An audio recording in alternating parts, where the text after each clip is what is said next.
And know this, the United States will continue to hold Russia accountable, even as we search for new common ground, which, as you know, President Trump believes can be found. For more on this, I'm joined now by CNN international diplomatic editor Nick Robertson in Munich and CNN global affairs correspondent Elise Labott. So, Nick, you first. How is Pence trying to calm fears there? Yeah, what he's doing is talking about the shared common history. He brought up, it was 100 years ago the United States came into the First World War to fight shoulder to shoulder alongside the European nations to bring democracy to Europe. He's talked about that. He's talked about a shared future, shared struggles, shared identity. If you keep faith in us, we'll keep faith in you. So he's really wanted to sort of build on those bonds of commonality. This is something that the Europeans want to hear. They've been very unsettled by what they've heard from President Trump over the past month. Very unsettled indeed, particularly about how he might try to build a new, fresh, entirely different relationship with President Putin, sort of over the heads and objections of the European leaders. So that's been a big concern. But at the same time, while Mike Pence is giving a speech here, these leaders here are also seeing the tweets that President Trump puts out by the day. His tweet today about the media, fake media. This is what we've come to hear recently. And you have Angela Merkel here, the German chancellor, who President Trump's criticized so much, saying, look, we respect the media. They are part of our democracy. So there's a very clear, understanding here that they're dealing with an entirely different president. And although, his vice president, Secretary of State, Secretary of Defense may be saying very positive things, there's still a real concern about the man who's actually, running the White House. So, the messages here have gone down well, but those concerns still remain, Frederica. And those tweets you speak of while Mattis, Pence, and Kelly are there in Munich, don't believe the mainstream fake news media. The White House is running very well. I inherited a mess and am in the process of fixing it. And then today he tweeted earlier, we'll be having many meetings this weekend at the Southern White House. Big 5 p.m. speech in Melbourne, Florida. A lot to talk about. So at least while all that's going on in terms of what we're hearing from Donald Trump, Russia's foreign minister is also at this conference. How is he responding to this harder line by way of Pence there in Munich? Well, not very well, Fred. I mean, look, for all these messages by Donald Trump and other members of his campaign during the campaign, they're seeing this kind of mixed message coming from the administration, a much tougher line. They were expecting, a much warmer relationship, a lot of common ground. They were going to work together in Syria. They were going to have a much more cooperative relationship between the U.S. and Russia. And now you hear messages today from the Vice President. You heard from Defense Secretary Mattis, U.S. Ambassador to the UN, Nikki Haley, all talking about a tougher line with Russia. And so, they feel like this is not what they bargained for, and they're talking about what they want to see is this kind of post Cold War order where there's just not just one superpower. They're looking to be another superpower, and they thought once again, and they thought that Donald Trump saw it that way. So, clearly, while Europeans feel that they're getting mixed messages from this administration about the commitment to Europe and about their commitment to be tough on Russia, they're also, the Russians are also seeing this mixed message as well.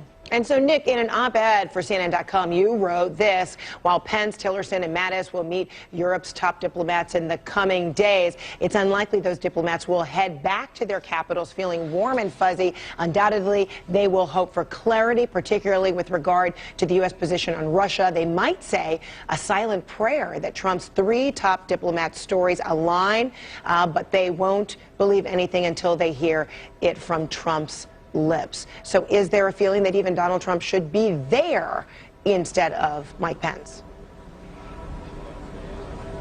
I think that there are many people here who would like to get to know the man better. They heard his campaign rhetoric. They've heard what he's had to say since he's been president. They can recognize that it's been dialed back and changed.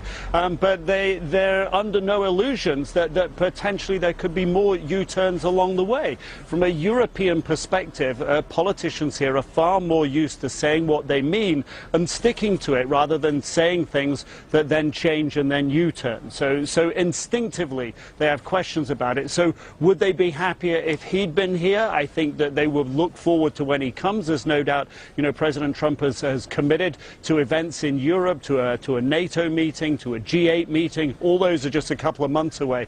And no doubt the leaders here will hope to get some time with him to understand him better. But at the moment, the only way they judge him is by his long press conferences, by his tweets, and by the other ways that, you know, he gets his message across. Another campaign, well, a campaign rally today in Florida. They will watch that and they'll recognize, like many other people, that the elections are still 4 years away. They know he's an unconventional leader, but they're going to need, I think, that FaceTime to get more reassurance. But the reality is, you know, I was at a meeting of European leaders, EU leaders 2 weeks ago in Malta, and there was absolute real concern there from the European perspective that they had kind of lost a good friend in the United States, and that they were that the Europeans were going to have to unite and themselves become a sort of a beacon of liberal views, a beacon of free trade, global free trade. All these things, they were not really expecting this. So those concerns remain. They're deeply unsettled still. All right, Nick Robertson, Elise Lavette, let's leave it right there. Thank you so much. So while the vice president tries to reassure European allies that everything is okay in the White House, some members of his own party are making it tough to do that. I think that the Flynn issue obviously is something that shows that in many respects this administration is in disarray and they've got a lot of work to do. All right, I want to talk more about this with Kyron Skinner. She is a former member of Trump's national security team and an associate professor of political science at Carnegie Mellon University. Good to see you. Thanks for having me. All right, so that was just, you know, a part of a bigger critique that McCain provided about the Trump administration in an open forum. What message are our allies taking from this?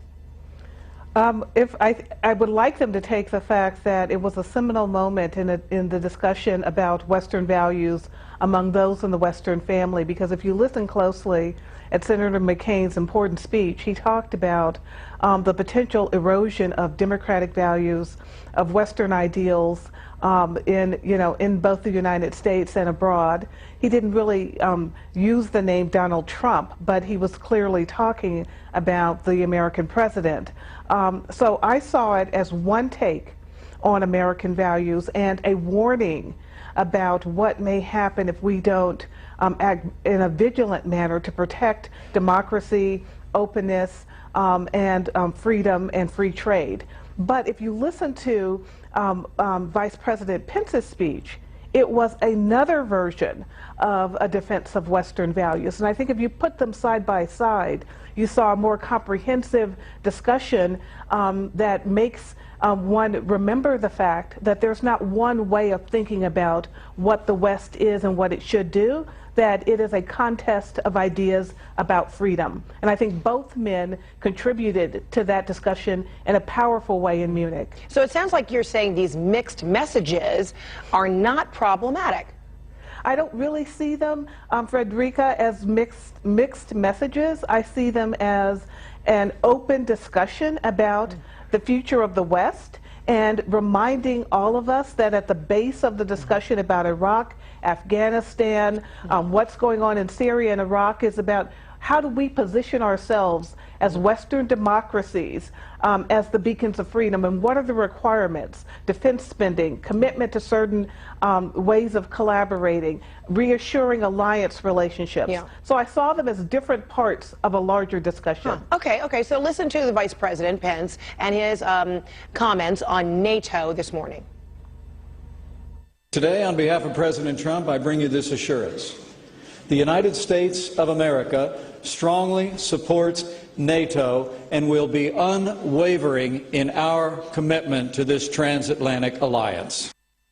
Okay, so while he added that, that NATO members need to pay their fair share, he's also echoing the president's sentiments. How are NATO allies supposed to understand that? Well, I think if you listen to everything he said about NATO in that speech, you played one quip where early on he said that the United States was firmly committed to NATO. Later in the speech, he reminded the audience that of the 28 NATO members, only 4 have lived up to the pledge of 2% of GDP toward defense. And he said we need better burden sharing. And there was faint applause, actually, when he made that statement. So he reaffirmed the president's idea about having more burden sharing, but he did not say that NATO was obsolete. And you heard our Nick Robertson earlier, who said that he's hearing a lot of concern coming from our European allies, worried that they may have lost a good friend in the U.S. Meantime, President Trump also expressing a desire to pull Russia even closer. How do you suppose that is sitting with European allies?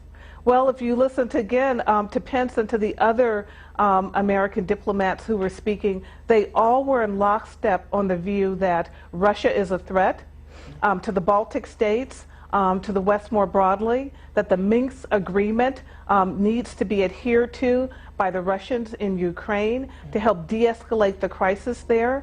So all of the American diplomats have been giving a very strong anti-Russia message that I think has been reassuring to the Europeans. But like Nick Roberts said, it's about what happens when those diplomats go back home and our president, Donald Trump, then reaffirms what they have said.